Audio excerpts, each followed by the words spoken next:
Good evening, everyone. Welcome back to the channel. In today's video, we're going to be featuring one of the military vehicles in the collection. This is a 1967 Ford M-151A1.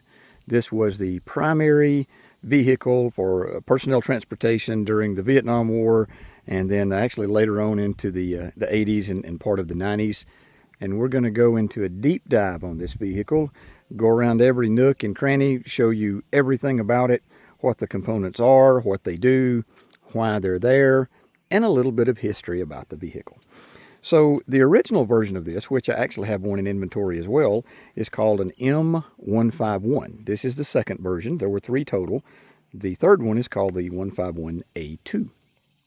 They were actually designed by Ford Motor Company, and they replaced the M38A1, which was the very famous Jeep used throughout Korea and then the very first part of Vietnam, which, if you're a Jeep enthusiast, is where the CJ series of vehicles came from. So this one, as it went through its production life and it was produced a long time. It started production in 1960 and it ended in 1988 with over 100,000 vehicles being produced. And it is one of the, if not the longest serving military vehicles in U.S. Army history. Like I said, they came out in 1960 and they served up until 1999. That's amazing to be in service that long. That is a good testament to the durability and the versatility of the vehicle. So they were built by three different companies throughout their production lifespan. Started with Ford, and then it went to Kaiser, and then it went to AM General.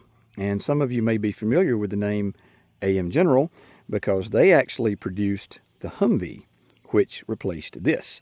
This replaced the M38, and the Humvee replaced this. So there's a little bit of lineage for you there. And for the motorheads that are watching the video, we'll start with the engine on this particular vehicle. It is a 2.3 liter, 71 horsepower four-cylinder. And it is about as simple as it gets. Here's a tour of the engine. Now, the interesting thing about the engine, which we'll cover a little more in detail later in the video, the engine's completely waterproof. This vehicle has a snorkel kit on it, which means you can literally go into water over your head, and we'll cover that in just a moment. But you can see the spark plug wires. They're all sealed.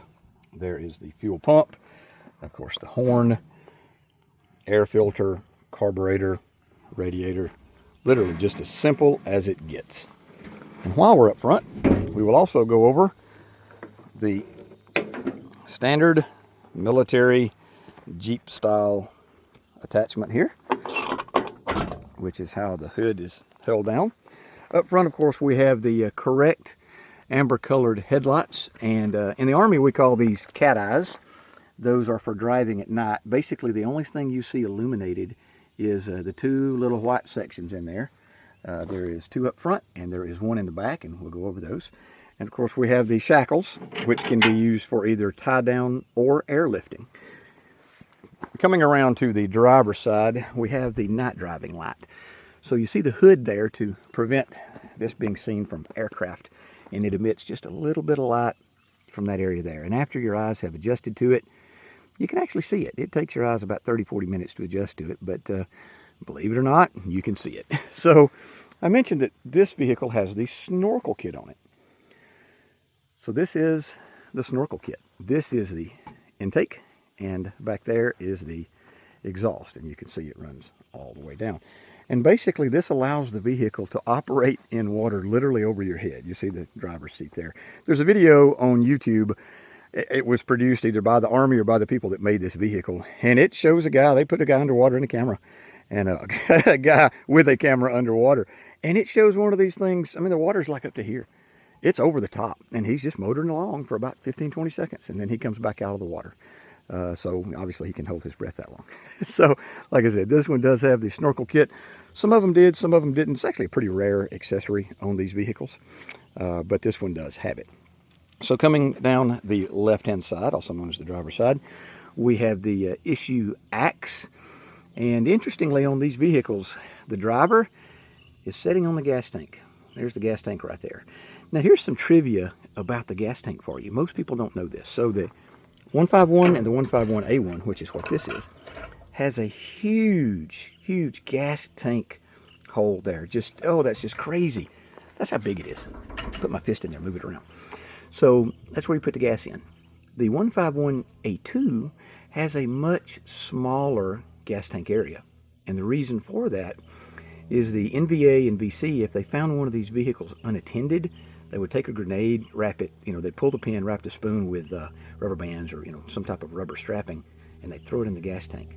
And hours or days later, when the gas dissolved the rubber strapping, it would blow the truck up. Probably in the motor pool, parked next to several other vehicles with full gas tanks, and then you have just a catastrophe. So in the A2 model, they finally made that smaller so a grenade wouldn't fit into it. So we'll continue the outside tour, and then we'll give you a tour of the inside. This is the chemical contamination bottle or decontamination bottle that nobody ever used. That's usually the first thing to get thrown away on these vehicles. This is where the strut would go, connects here and here. If the doors were on, the doors would close and the handle locks in that position right there. So this is part of the top. The top does fold down. You can take it completely off. All this folds down. You see where it pivots there. Again, completely removable. And you also see the tie down points here on each wheel. This is the left rear wheel here. So moving around to this side, you see the exhaust part of the snorkel kit. It's interesting how they put this grate around it so you can't burn yourself. In the Army, we call that soldier proof. And if you've ever served in the Army, you know exactly what I mean. Then coming back here, we have the brake lights, the 5-gallon auxiliary fuel can. We call them jerry cans. The pintle hitch, standard military issue pintle hitch there. And of course the spare tire, which is now interesting point here. This has a lock, which requires a key. But as I'll get into here in a moment, military vehicles do not require keys to start them. The Humvees, all of that. And this is exactly the same. We'll go over that here in just a minute. So coming around on this side, right rear, this is where the radio equipment is. I don't have the radio mounted yet. It would go right there. It'd be an RT524, which is the correct radio for this vehicle. There's the antenna. As you can see, it is quite tall. And it is also very, very powerful. As you can see here, warning, body contact with any part of antenna or lead-in wire while set is on may result in serious burns or death. And they weren't joking. They meant that. So again, this is the side of the top that folds down. All this is removable. Rear seat area. So the rear seat can be folded or completely removed. There's the folded position. There's the storage position. And then, of course, you can pull it out. Which brings us to my next point of interest. This particular vehicle is set up as a gun truck. So the gun mount is here, called a pedestal mount. And of course you would take the top off and an M60 machine gun would be mounted up there and the gunner would stand right there. Sometimes they left the seat in, sometimes they didn't. But this vehicle is set up as a gun truck. They came various different configurations. But that's how this one is currently set up. And again, the radio would go right here. RT524, which is the correct radio for this vehicle. Now the seats, everything about these military design vehicles is just designed for simplicity. So the seats fold forward, and what that gives you access to is number one, the toolbox, which I don't have any tools in there currently, and number two, the battery compartment. So the driver sits on, the gas tank, which is a bomb, and then the passenger sits on 24 volts worth of batteries, which is also a bomb. And the seats are held down with this neat little pin. So the seats lock in there, you put the pin in, you flip it over and it locks the seats down. They did not come with seat belts. It has a kind of a grab handle here and there for the passenger, but as far as seat belts, nah, not in the 151 or the 151A1. Now on this side, we also have part of the entrenching kit, which is the shovel, should you get stuck or need to be self-extricated. Have the axe on the other side and the shovel on this side. Now in the winter you would put doors on this vehicle, of course in inclement weather, rain and whatnot. So you see how the top fits in the channel here. Well, the doors fit the exact same way. They go in this channel right here. They lock in here and then they lock down there. And for the heat, you would open the heat vent, which is here, and then the heater installation is right here. Now, interesting bit of trivia about this vehicle. I don't know who configured this vehicle, but currently it's not correct in two different ways. And what I mean by that is it has a snorkel kit. Well, the snorkel kit requires a brace that comes on the inside and mounts by the steering wheel. Well, that prohibits the doors being put on. So there's really no need to have a heater if you can't have doors. So as far as configuration in that, it's not correct. You'd either have to, remove the snorkel kit so you could use the heater, or remove the heater because you'll never be able to use it with the doors off. Also, the other area that this vehicle is not correct is the paint. So we're going to come back. I've got to touch base on what that is, but I'll cover this right quick. This vehicle is the wrong color. This is an Army issue 151. The Marine Corps issue 151 had a different front bumper, and it had the shackles on the end of the front bumper. This is the Marine Corps green, not the Army green. There's a couple of places on it, however, that you can see the correct Army green here under the incorrect Marine Corps green there. So I'm going to have it repainted back to the original color. Coming back to this is your 24-volt slave receptacle. Should this vehicle need jumping off, you just undo the cover, or vice versa if another vehicle needs jumping off and you're using this one to do it. It's got a very watertight seal here. This thing is designed for just all kind of crazy weather.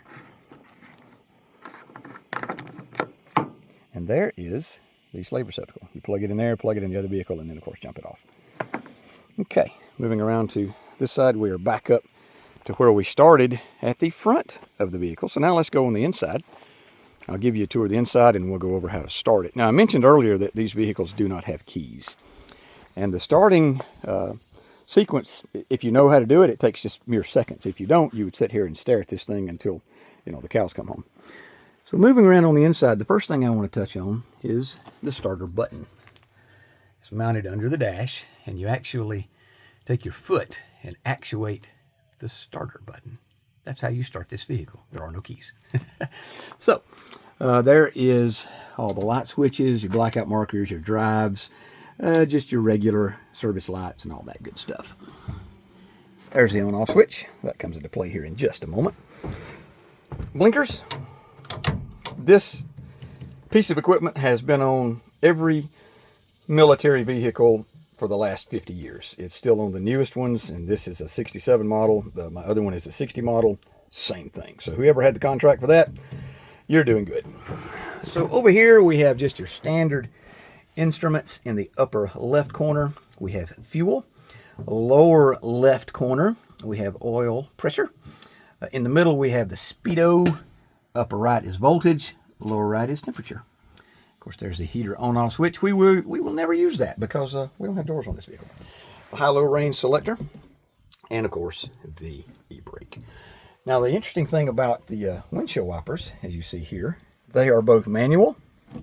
You see the handle there, and they also run off vacuum, which is the hoses you see here. So you can actually do that either way, and those hoses run under the cab and go to the vacuum system.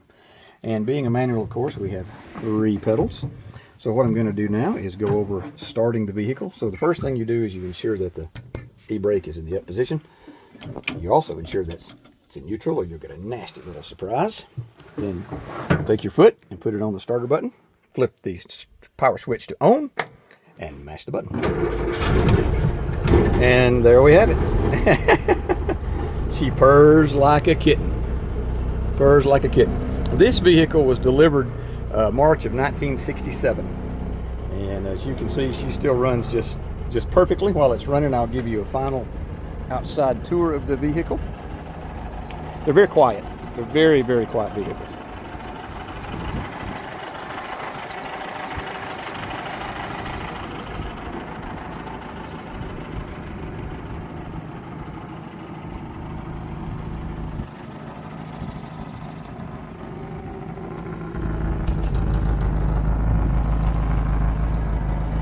And there you have it. I hope you've enjoyed the tour of our 1967 M151.